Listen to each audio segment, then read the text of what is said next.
एक समय धनपत राय नाम के व्यक्ति की एक नगर में साइकिलों की मरम्मत की दुकान थी। धनपत राय मेहनती, मृदुभाषी एवं ईमानदारी से काम करने वाला व्यक्ति था। वह न तो घटिया किस्म का सामान साइकिलों में लगाता था और न ही मरम्मत का काम बेमन से करता था। धनपत राय अच्छी किस्म के पुर्जे काम में लेता था, परंतु उनका उचित मूल्य ग्राहक से वसूलता था। उसके कार्य एवं व्यवहार से सभी ग्राहक प्रसन्न थे और इसी कारण हमेशा उसकी दुकान पर ग्राहकों की भीड़ लगी रहती थी।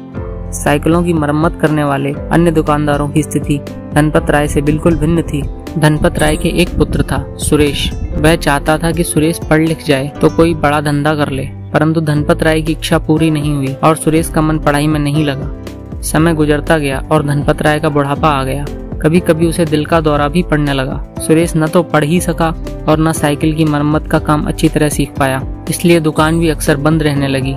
अंत में धनपत राय ने सोचा कि इतनी बढ़िया चलती दुकान को अचानक बंद करने के बजाय तो सुरेश को ही सौंपना उचित है। अतः सुरेश को बुलाकर कहा, मेरा स्वास्थ्य अब ठीक नहीं रहता है, इसलिए अब यह दुकान तुमको सौंप रहा हूँ। मुझे भरोसा है कि तुम इसको भली प्रकार संभाल कर इसका नाम बनाए रखोगे। धनपत राय के मन से तो भार हल्का हो ही चुका था।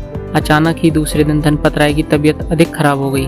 अस्पताल में इलाज करवाने से तबीयत तो धीरे धीरे ठीक होने लगी, परंतु धनपत राय दुकान पर जाने लायक नहीं हो सके। जब दुकान अच्छी चलती थी तब सुरेश ने कभी भी इसका कारण जानने और समझने का प्रयास नहीं किया। अब दुकान में भीड़ भी नहीं रहती थी, ग्राहकों में काफी कमी आ गई थी। शिष्ट व्यवहार नहीं होने के कारण ग्राहकों के स्थान पर दोस्तों की भीड़ लगी रहती थी। वे दुकानदार जो पहले धनपत राय से डरा करते थे, उन्होंने मौके का फायदा उठाया और सारे ग्राहक अपनी ओर खींच लिए। सुरेश भी इस बिगड़ती स्थिति से चिंतित था। शाम को सुरेश जब दिन भर का हिसाब पिताजी को बतलाता तो वे उसे देखकर दुखी हो उठते थे। स्थिति को सुधारने की दृष्टि से धनपत राय ने प्रतिदिन थोड़े थोड़े समय के लिए दुकान पर जाना प्रारंभ कर दिया। एक दिन जब धनपत राय दुकान पर पहुंचे तो देखा सुरेश किसी पुर्जे की अदला बदली के चक्कर में एक ग्राहक से झगड़ रहा है और दोनों ने एक दूसरे का गिरहवान पकड़ रखा है।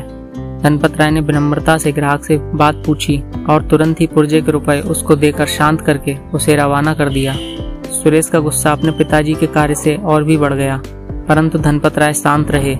सुरेश को समझा बुझाकर कहा, बेटा, दुकानदार को ग्राहक से झगड़ा करना शोभा नहीं देता।